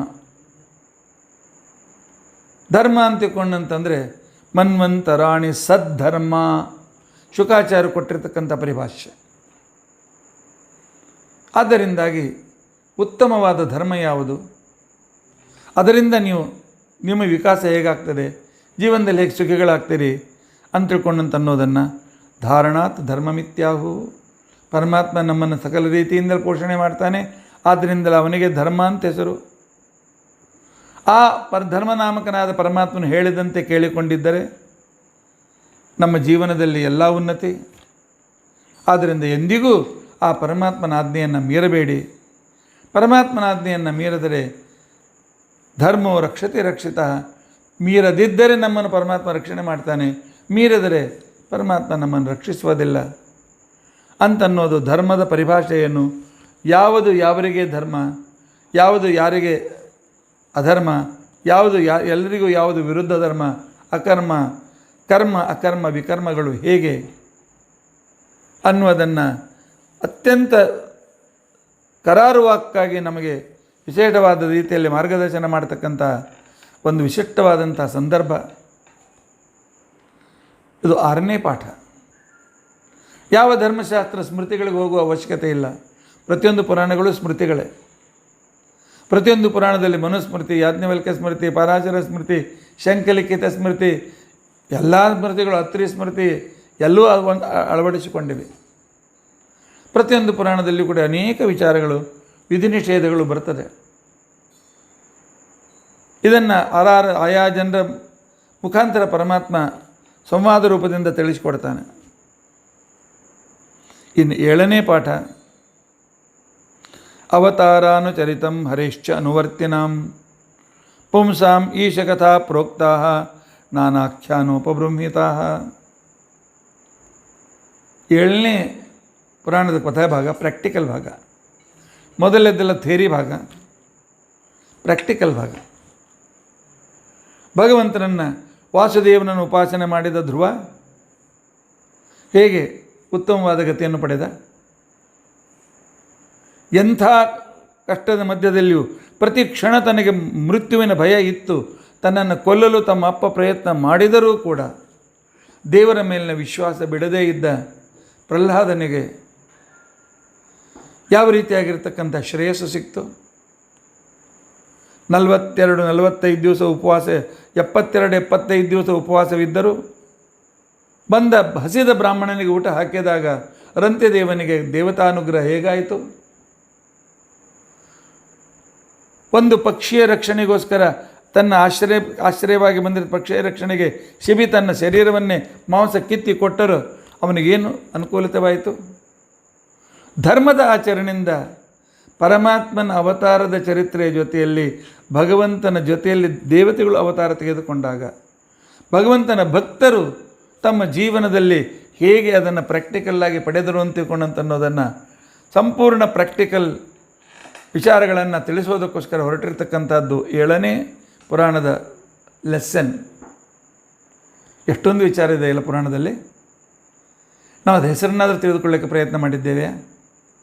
ಅದರಲ್ಲಿದ್ದು ಸಬ್ಜೆಕ್ಟ್ ಮ್ಯಾಟರ್ ನಂತರ ನೋಡಿಕೊಳ್ಳೋಣ. 18 ಪುರಾಣ ಎಂದಾದರೂ ಟ್ರಾನ್ಸ್ಲೇಷನ್ ತರಿಸಿ ಓದೋದಕ್ಕೋಸ್ಕರ ನಾವು ಪ್ರವೃತ್ತರಾಗಿದ್ದೇವೆ. ನಮಗೆ ಮೊಬೈಲ್ನಲ್ಲಿ ಅನೇಕ ವಿಡಿಯೋಗಳನ್ನು ನೋಡಲಿಕ್ಕೆ ಟೈಮ್ ಇದೆ. ಟಿ ವಿ ಎದುರಿನಲ್ಲಿ ಕುಳಿತುಕೊಂಡು ಪೂರ್ತಿಯಾಗಿರ್ತಕ್ಕಂಥ ಎಲ್ಲ ನ್ಯೂಸ್ಗಳನ್ನು ಕೇಳಲಿಕ್ಕೆ ನಮಗೆ ಸಮಯ ಇದೆ. ಅನೇಕ ರೀತಿಯಾಗಿರ್ತಕ್ಕಂಥ ಚಾಟ್ ಮಾಡುವುದಕ್ಕೋಸ್ಕರ ನಮಗೆ ಸಮಯ ಇದೆ. ಆದರೆ ಪುರಾಣದ ಬಗ್ಗೆ ಸಮಯ ಇಲ್ಲ. ಯಾಕೆ? ನಮ್ಮ ಇಗ್ನೋರೆನ್ಸ್ ಇದೇ ನಮಗೆ ಮೂಳಾಗ್ತದೆ, ನಮ್ಮ ವಿನಾಶಕ್ಕೆ ಕಾರಣವಾಗ್ತದೆ. ಈ ಇಗ್ನೋರೆನ್ಸೇ ನಮ್ಮನ್ನು ನಾಶಪಡಿಸ್ತದೆ. ನಾವು ಇನ್ನೂ ಅರ್ಥ ಮಾಡಿಕೊಂಡಿಲ್ಲ. ಇದನ್ನು ನಾವು ಅರ್ಥ ಮಾಡಿಕೊಳ್ಬೇಕು ಈ ಭಾಗವತದ ಮುಖಾಂತರ. ಇದೆಲ್ಲ ಏನಾಯಿತು? ದುರ್ಯೋಧನ ತನ್ನ ಸಂಪತ್ತಿಯನ್ನು ಜೊತೆಯಲ್ಲಿ ತೆಗೆದುಕೊಂಡು ಹೋದ್ನೆ. ಹೋಗಲಿ, ಪಾಂಡವರ ಜೊತೆಗೆ ತೆಗೆದುಕೊಂಡು ಹೋದರೆ ಯಾವ ರಾಜರು ತಮ್ಮ ಜೊತೆಗೆ ಪೃಥ್ವಿಯನ್ನು ತೆಗೆದುಕೊಂಡು ಹೋದರು? ಎಲ್ಲವನ್ನೂ ಇಲ್ಲೇ ಬಿಟ್ಟು ಹೋಗೋದಿದೆ, ಬರೋದಿದೆ. ಭಗವಂತನ ಬಗ್ಗೆ ಪಡೆದ ಜ್ಞಾನ, ಮಾಡಿದ ಧರ್ಮ, ಇವೆರಡೂ ಪಾಪ ಪುಣ್ಯಗಳು ನಮ್ಮ ಜೊತೆಗೆ ಬರ್ತದೆ. ಇದಕ್ಕೋಸ್ಕರ ನಾವು ಪ್ರಯತ್ನ ಮಾಡೋದು ಬೇಡವೇ? ಇಂಥ ಪುಣ್ಯವನ್ನು ಗಳಿಸೋದು ಬೇಡವೇ? ಇದನ್ನು ಅನೇಕ ಉಪಾಖ್ಯಾನಗಳಿಂದ, ಅರ್ಥಾತ್ ನಮ್ಮ ಭಾರತದ ಇತಿಹಾಸ ಕಲಿಯಬೇಕಾಗಿದ್ದರೆ ಈ ಹಿಸ್ಟ್ರಿ ಪುಸ್ತಕಗಳನ್ನು ಓದಬೇಡಿ. ಭಾಗವತದಲ್ಲಿ ಬಂದಿರತಕ್ಕಂಥ ಹಿಸ್ಟ್ರಿಯನ್ನು ಕೇಳಿ. ಎಷ್ಟು ಜನರ ಹಿಸ್ಟ್ರಿ ಬರ್ತದೆ, ಎಷ್ಟು ವಿಸ್ತಾರವಾಗಿರ್ತಕ್ಕಂಥ ಸೂರ್ಯವಂಶ, ಚಂದ್ರವಂಶ, ಎಲ್ಲರ ಹಿಸ್ಟ್ರಿ ಬರ್ತದೆ. ಈ ಹಿಸ್ಟ್ರಿಯನ್ನು ಕಲೀರಿ. ಈ ಹಿಸ್ಟ್ರಿ ಅಂತಂದರೆ ಏನು? ಇದು ಇತಿಹಾಸ. ಇತಿಹಾಸ. ಹಿಂದಿನ ಜನರು ಈ ರೀತಿಯಾಗಿದ್ದರು, ಹಿಂದಿನ ಜನರು ಈ ರೀತಿಯಾಗಿ ಉನ್ನತಿಯನ್ನು ಹೊಂದಿದರು, ಹಿಂದಿನ ಜನರು ಈ ರೀತಿಯಾಗಿ ಉನ್ನತಿಯನ್ನು ಪಡೆದರು, ಹಿಂದಿನ ಜನರು ಈ ರೀತಿಯಾಗಿ ಸುಖಿಯಾದರು. ಅದೇ ಮಾರ್ಗವನ್ನು ನೀನು ಅನುಸರಿಸಪ್ಪ, ನಿನಗೂ ಕೂಡ ಒಳ್ಳೆಯದಾಗ್ತದೆ ಅಂತ ತಿಳಿಸೋದು ಅದು ಇತಿಹಾಸ. ನಮ್ಮದು ಹಿಸ್ಟ್ರಿ ಅಲ್ಲ, ಹೀಜ್ ಸ್ಟೋರಿ ಅಲ್ಲ. ಆ ರಾಜ ಯಾವಾಗ ಹುಟ್ಟಿದ, ಎಷ್ಟು ದಿವಸ ಇದ್ದ, ಎಷ್ಟು ದಿವಸ ರಾಜ ಮಾಡಿದ, ಯಾವಾಗ ಸತ್ತ, ಈ ಯಾರು ಹೋದರೂ ಸತ್ರು, ಇದು ಬೇಕಾಗಿಲ್ಲ ನಮಗೆ. ಅದನ್ನು ನಮ್ಮ ಭಾಗವತ ಹೇಳೋದಿಲ್ಲ. ನಮ್ಮ ಭಾರತದ ಇತಿಹಾಸ ಇದು ಸಂಪೂರ್ಣವಾಗಿರ್ತಕ್ಕಂಥ ಕಲ್ಚರಲ್, ಸ್ಪಿರಿಚುವಲ್.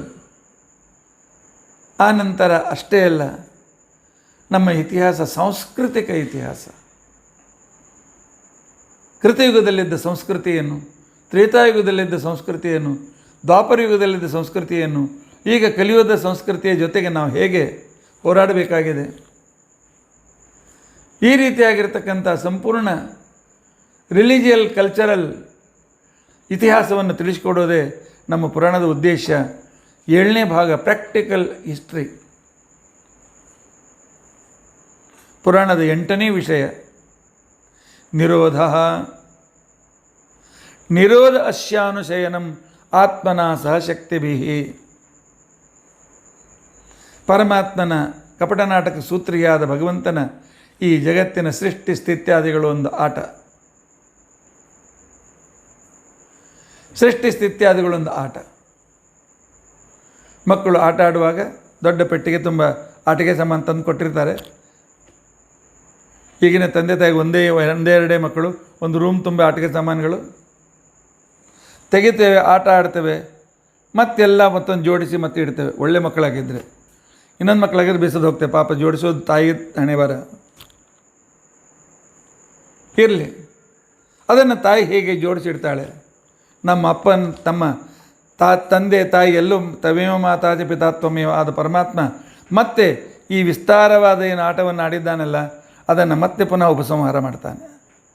ಹೇಗೆ ಮುಕ್ತಾಮುಕ್ತರ ಜೀವರ ಸಮೂಹವನ್ನು ತನ್ನ ಉದರದಲ್ಲಿ ಇಟ್ಟುಕೊಂಡು ಎಲ್ಲ ತತ್ವಗಳನ್ನು ಒಂದಕ್ಕೊಂದು ಮತ್ತೆ ಪುನಃ ಒಂದೊಂದು ವಿಸ್ತಾರದಲ್ಲಿ ಲೈವನ್ನು ಮಾಡ್ತಾ ಸಂಪೂರ್ಣ ಜಗತ್ತನ್ನು ಮತ್ತೆ ಪುನಃ ತನ್ನ ಹೊಟ್ಟೆಯಲ್ಲಿಟ್ಟುಕೊಂಡು ಒಂದು 100 ವರ್ಷದವರೆಗೂ ನಮ್ಮನ್ನು ಕಾಯ್ತಾನಲ್ಲ. ಅವನ ಅದ್ಭುತವಾಗಿರ್ತಕ್ಕಂಥ ಲಯ ಹೇಗೆ, ಉಪಸಂಹಾರ ಹೇಗೆ, ಉಪಸಂಹಾರದಲ್ಲಿರ್ತಕ್ಕಂಥ ಭಗವಂತನ ಮಹಿಮೆ ಹೇಗೆ, ಅಲ್ಲಿರ್ತಕ್ಕಂಥ ನಮ್ಮ ಚಿಂತನೆ ಹೇಗೆ, ಇದೆಲ್ಲವನ್ನು ಪುರಾಣ ನಮಗೆ 8ನೇ ಪಾಠದಲ್ಲಿ ತಿಳಿಸಿಕೊಡ್ತದೆ. ಪುರಾಣದ 9ನೇ ಪಾಠ ಮುಕ್ತಿ ವಿಮುಕ್ತಿ ಯತ್ರ ಮೋಕ್ಷಣಾತ್. ಹಿಂದೂಸ್ತಾನದ ಒಂದು ಸೌಭಾಗ್ಯ. ನಮ್ಮ ಭಾರತ ದೇಶದ ಋಷಿಮುನಿಗಳು ವಿಚಾರ ಮಾಡಿದರು. ಹುಟ್ಟು ಸಾವು ಮತ್ತು ಭೋಗ, ಹುಟ್ಟು ಸಾವು, ಹುಟ್ಟು ಸಾವು ಭೋಗ, ಹುಟ್ಟು ಸಾವು ಭೋಗ. ಹುಟ್ಟು ಏನೋ ಮಾಡು, ಒಂದು ದಿವಸ ಸಾಯಿ, ನರಕವೋ ಸ್ವರ್ಗವೋ ಭೋಗ ಮಾಡು, ಮತ್ತಿರಿಗೆ ಬಾ.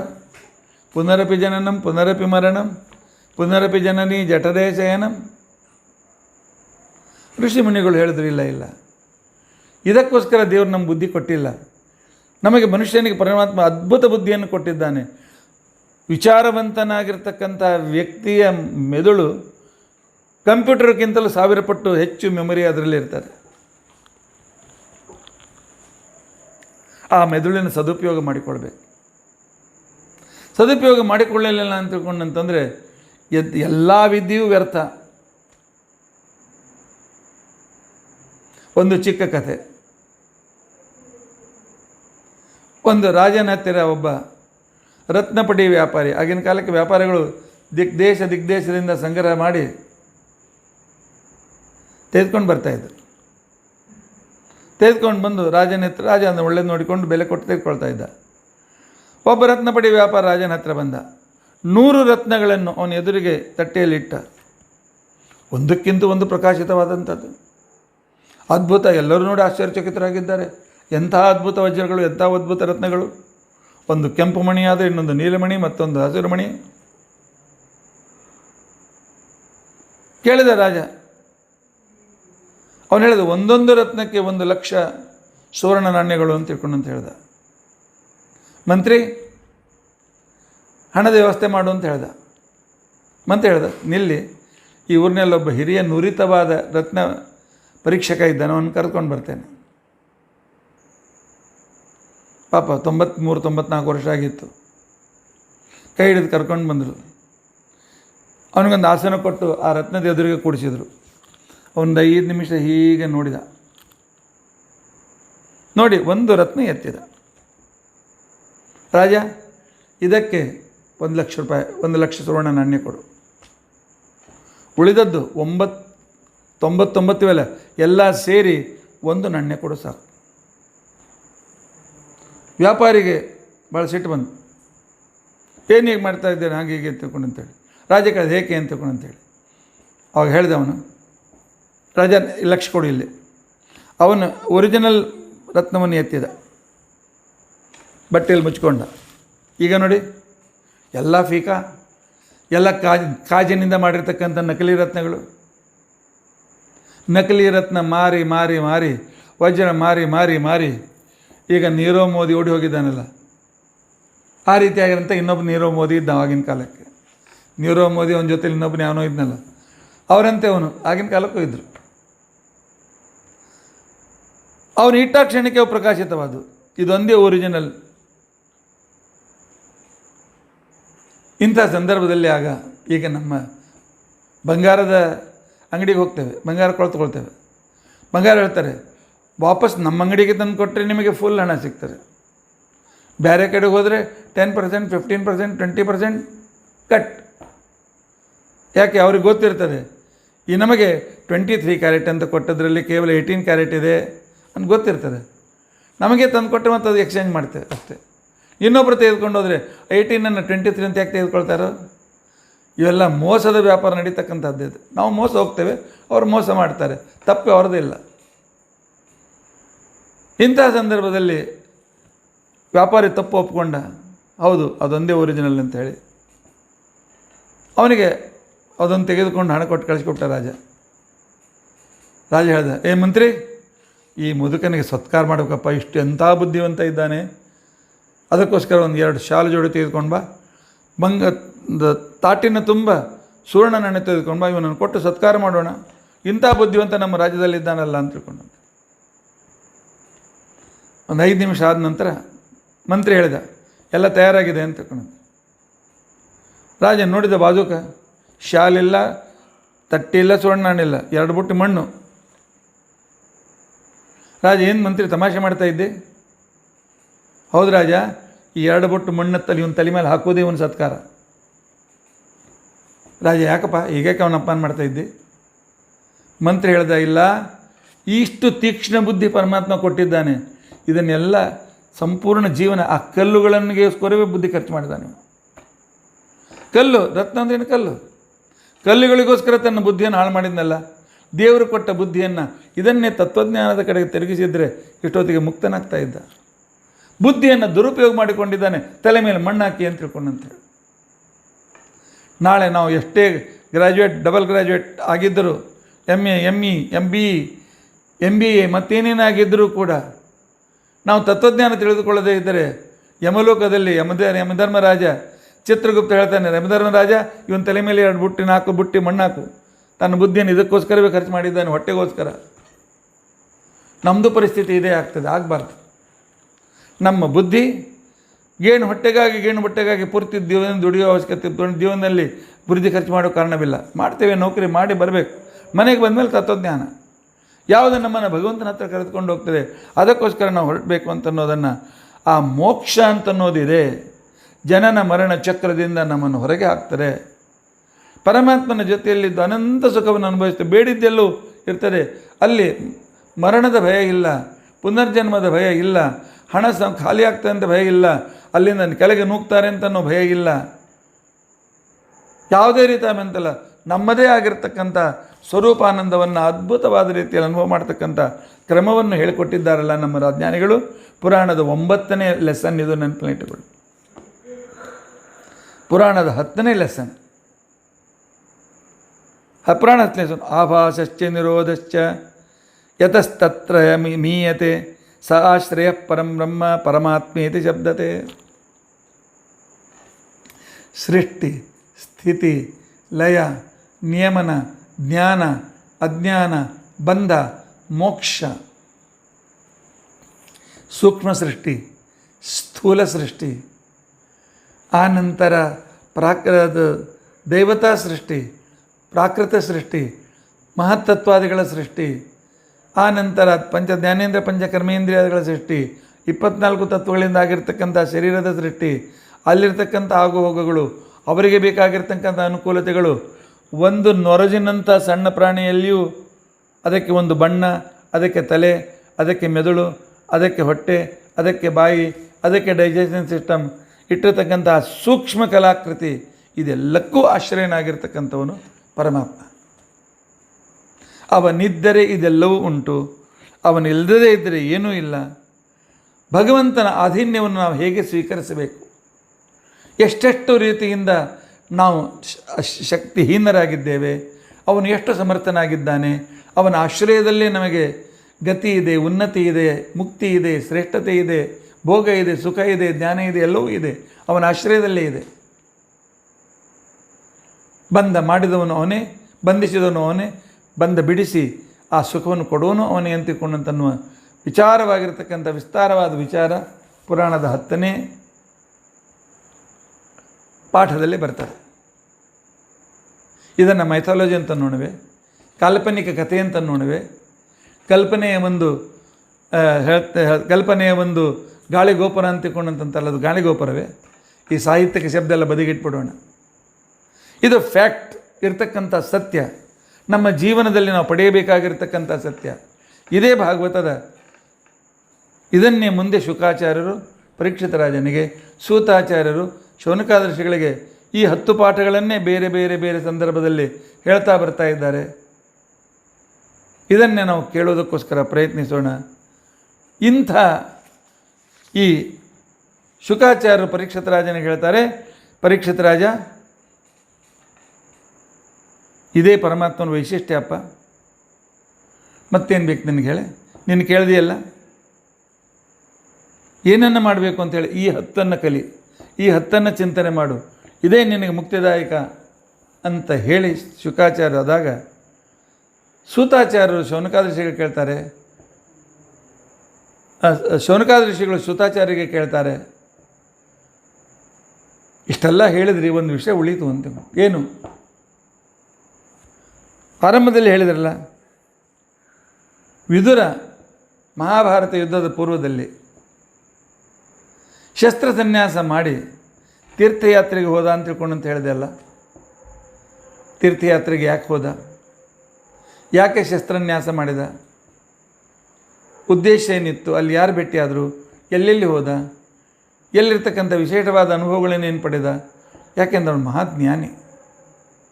ಹುಟ್ಟಿದ್ದು ಶೂದ್ರ ಸ್ತ್ರೀಯಲ್ಲಿದ್ದರೂ ಕೂಡ ಹುಟ್ಟು ಶ್ರೇಷ್ಠತೆಗೆ ಮಹತ್ವವಲ್ಲ, ಸಾಧನೆಗೆ ಹುಟ್ಟು ಮಹತ್ವವಲ್ಲ. ಅದು ವರ್ಣಾಶ್ರಮದ ರೀತಿಯಿಂದ ಮಹತ್ವ ಇದೆ. ಅದನ್ನು ಮಾಡದೇ ಇದ್ದರೆ ಅದು ಏನೂ ಪ್ರಯೋಜನವಾಗೋದಿಲ್ಲ. ಮಹಾಜ್ಞಾನಿ, ಪರಮ ವಿರಕ್ತ, ಪರಮಕೃಷ್ಣ ಭಕ್ತ, ಆ ನಾರದನ ಆ ತೀರ್ಥಯಾತ್ರೆ ಅನುಭವವನ್ನು ನಮಗೆ ಸ್ವಲ್ಪ ಹೇಳಿ ನೋಡೋಣ. ಯದಾಹನೋ ಭವಾನ್ ಸೂತಃ ಕ್ಷತ್ತಾ ಭಾಗವತೋತ್ತಮಃ ಚಚಾರ ತೀರ್ಥಾನಿ ಭವ ತ್ಯಕ್ವಾ ಬಂಧೂನ್ ಸುದತ್ಯಯಂ. ತನ್ನ ಬಂಧುಗಳನ್ನು ಬಿಟ್ಟು ತೀರ್ಥಯಾತ್ರೆಯನ್ನು ಮಾಡಿದ್ನಲ್ಲ, ಎಲ್ಲೆಲ್ಲಿ ಹೋದ? ಅವನಿಗೆ ಆ ವಿದುರನಿಗೆ ಮೈತ್ರೇಯರ ಭೇಟಿ ಯಾವಾಗಾಯಿತು? ಅವರದಲ್ಲಿ ಅಧ್ಯಾತ್ಮ ಸಂವಾದ ನಡೀತು.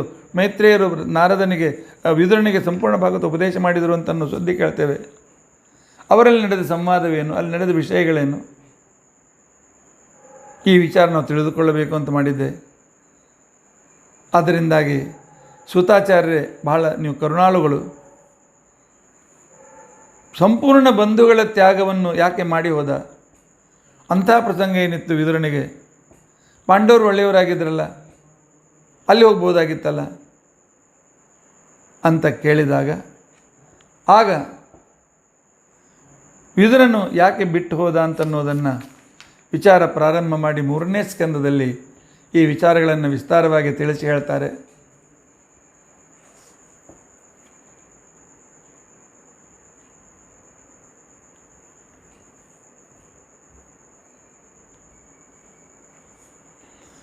ವಿದುರ ಮತ್ತು ತೀರ್ಥಯಾತ್ರೆ ಹೋದಾಗ ಅವನು ಉದ್ಧವನಿಗೆ ಭೇಟಿಯಾಯಿತು.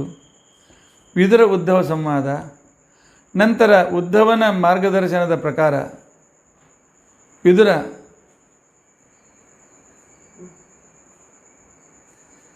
ಹೇಗೆ ಮೈತ್ರೇಯನ ಹತ್ರ ಹೋದ, ಮೈತ್ರೇಯದ ವಿರೋಧ ಸಂವಾದದಿಂದ ಬಂದಿರತಕ್ಕಂಥ ತತ್ವಜ್ಞಾನ, ಅದರ ಮಧ್ಯೆಯಲ್ಲಿ ಜಯ ವಿಜಯರಿಂದಾಗಿ ಹಿರಣ್ಯಾಕ್ಷ ಹಿರಣ್ಯಕಶಿಪುಗಳ ಜನ್ಮ, ಆನಂತರ ಕರ್ದಮರ ತಪಸ್ಸಿನಿಂದ ಹುಟ್ಟಿದ ಕಪಿಲ ತನ್ನ ತಾಯಿಗೆ ಹೇಳಿದ ತತ್ವಜ್ಞಾನ, ಇದೆಲ್ಲವೂ ಈ 3ನೇ ಸ್ಕಂದದಲ್ಲಿ ಬರೋದಿದೆ. ಆದ್ದರಿಂದ ಈ ಎಲ್ಲ ವಿಚಾರವನ್ನು ವಿಸ್ತಾರವಾಗಿ ನಾಳಿನಿಂದ ನಾವು ತಿಳಿದುಕೊಳ್ಳಿಕ್ಕೆ ಪ್ರಯತ್ನಿಸೋಣ. ಇತಿ ಅದ್ಯ ಕಥಾ ಪ್ರಸಕ್ತಿ ಶ್ರೀಕೃಷ್ಣಾರ್ಪಣಮಸ್ತು. ಜಯತುರಚಿಂತೆ ಸರ್ವದೇವೈಕವಂದ್ಯ ಪರಮಗುರುರಭೀಷ್ಟಾವಾಪ್ತಿದ ಸಜ್ಜನಾನಾಂ ನಿಖಿಲಗುಣಗಣಾರ್ಣೋ ನಿತ್ಯ ನಿರ್ಮುಕ್ತದೋಢ ಸರಸ ಜನಯನೋಸು ಶ್ರೀಪತಿರ್ಮಾನದೋನ.